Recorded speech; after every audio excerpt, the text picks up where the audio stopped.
If you're in the position where you had the family farm operation unexpectedly dumped on you because you had the death of a family member or somebody that was leading the family farm operation, then listen up, because inside of today's video, I'm going to talk about how you can navigate that type of situation and also what to expect. So let's get to it. All right, guys. Now, over the years, we've actually and unfortunately had a lot of people coming into legacy farmer because this person may be in their 30s, 40s, 50s, or maybe even their 60s, and their parents or somebody leading the operation, maybe it was an uncle or a grandparent or something like that, somebody obviously extremely important that really made a lot of the decisions and led the business up to that point, unexpectedly passed away. Now, obviously, this is heartbreaking. This just results in a very challenging and emotional time for these people. But like I told you, it happens more often than what you realize and what you think here. Now, the first thing that you really need to understand when you're faced with this type of situation is that your emotions are going to be extremely high. And typically, when it comes to running a business and mixing that with emotions, there's obviously no good outcome there. Now, again, we've had a lot of people that have come in, and the first thing that we've really had to do is get them in check with those emotions, because there's a lot of stories coming up. There's a lot of stress involved,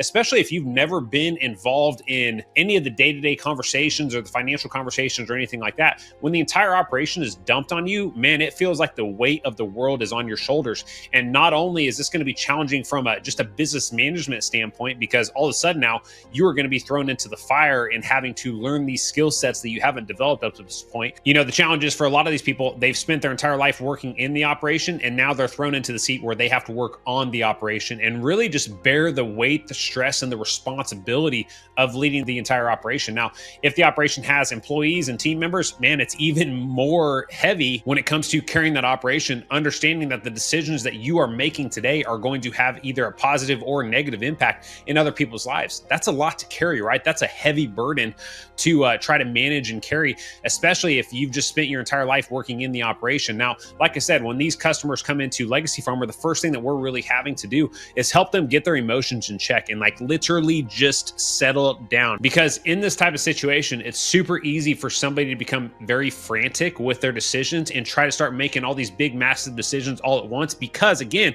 it's like they had this fire hose opened up on them. So the first thing that we're doing with any of these members is helping them just relax emotionally and really start to give them tools and resources that they can use to work through the stories that are ultimately consuming their mind right now. Because all this fear-driven stories that are going through your head are ultimately not going to serve you, and again, lead you to making emotional decisions there that are not going to benefit the business long-term, and honestly, just dig you a bigger hole when you're first getting started here. And so again, it's just a tough spot to be in, but the reality is the first thing that we have to do is really manage the emotions with the person. And again, we have tools and stuff that we use inside of Legacy Farmer. One is called the stack here, for example, that allows our customers to really work through these stories, get all the emotions out of their head, because once we have all the emotions, all the anger, all the rage and everything out, now all of a sudden we have clarity into what we need to do next, right? And this goes through some frameworks, and we have trainings and everything on this.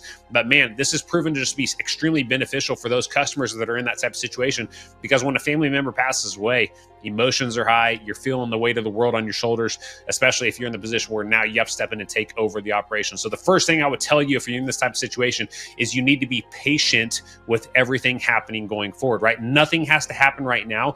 You need to understand that, hey, if you're thrown into this type of situation, it's going to be a 3 to 5 year journey for you to just even develop the skill sets to be able to run and lead the operation, but also to learn how to bear the weight of the new responsibilities that are now on your shoulders. And the reality is, if you react quickly to this and try to make a bunch of frantic, in the moment type decisions there, it's going to dig you a deeper hole. You need to be patient with this process. Give yourself some grace just to work through and process these emotions here. Nothing has to happen right now. All right, now the second piece here and thing that we help these types of customers do, and that you need to do if you're in this type of situation, is once we work through the emotions, right, we're calm, we're collected, we're not responding emotionally to anything or making any type of frantic decisions. Now it's time to just get clarity in the numbers. Now, unfortunately, a majority of these customers that have come to Legacy Farmer that had a family member that was leading the operation pass away, they are extremely stressed out strictly because the operation is in financial chaos and disorganization. They don't have any idea where anything's at. They literally have no idea where the numbers are at, how we're calculating calculating this, how we determine to put this crop on or that crop on, whatever it may be, right? The numbers are all over the place. And so again, that goes back to kind of some of the foundational work that we do in Legacy Farmer,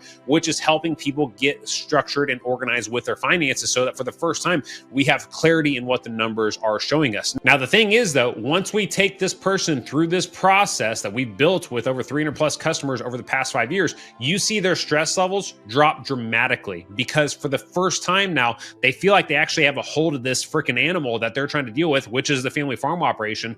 And they feel like for the first time, they can actually put a game plan together and they know where they're going in the future. It is so important that once you work through the emotions and give yourself time to go through that, you start to get the business structured and organized, because without that, you're just going to continue down the same cycle in this chaos-driven environment where honestly, nothing good happens except just emotional decisions. And you feel like you're surviving and just spinning your wheels year after year, never getting anywhere. And this is the number one thing that is going to result in you getting burned out as a business owner that you've now become. All right, guys. Now, the last piece that I'll share with you, remember, you went from being an employee or working in the business to being the business owner or the leader of the business. Now, one concept that I'm going to introduce to you, which I honestly live myself and had to start looking at myself, is inside of your life and inside of your business, you are now the number one asset, right? And what do I mean by that? Everything that you want to create on your balance sheet, for example, is going to be created by you, right? All the assets that you want to create on your balance sheet, all of the materials, items, and things that you want to build, whether it's, acquiring real estate or equipment or whatever that may be there, that is only going to be created if you become the type of person that can actually create that. Now, this is a big thing here, guys, because I'll go back to like with my own story, for example, when I was working in the bank, I did not see myself as the number one asset. I hadn't even been introduced to that concept yet. But when you start looking at yourself as the number one asset, that means that you are also the number one investment, which means you need to invest in your knowledge, your skill sets, your networks, and the people that you surround yourself with.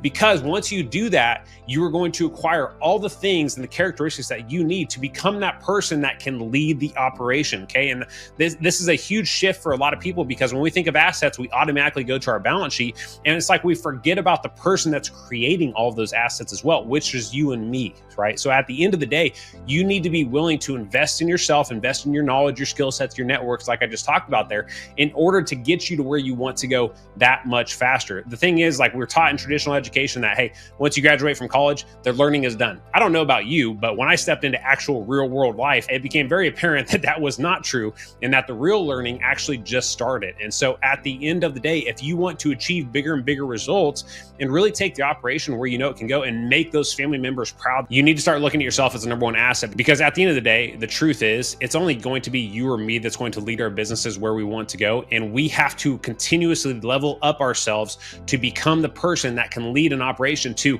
1 million in revenue, 5 million in revenue, or 10 million in revenue. The person you are today, let's say the operation is doing $2 million in revenue and you want to take it to 10 million. The person you are today leading the operation at 2 million is not the person that the business will require you to be at $10 million in revenue at some point in the future, which is why as the business grows, you have to grow along with it, and how you lead it, how you think about it, how you manage people, how you build culture, all these important things that come into leading a business. You have to build yourself along with the business. Otherwise, it will never reach those targets. And when you think about why do a lot of large family farm operations that are maybe doing $5 or $10 million a year in revenue, but they jump to that point really quickly, the reason that a lot of them fail is because the person that was leading the operation, that was too big of a jump for them to make in that short time frame there. And they honestly did not have the skill sets or the knowledge to lead that level or that size of operation.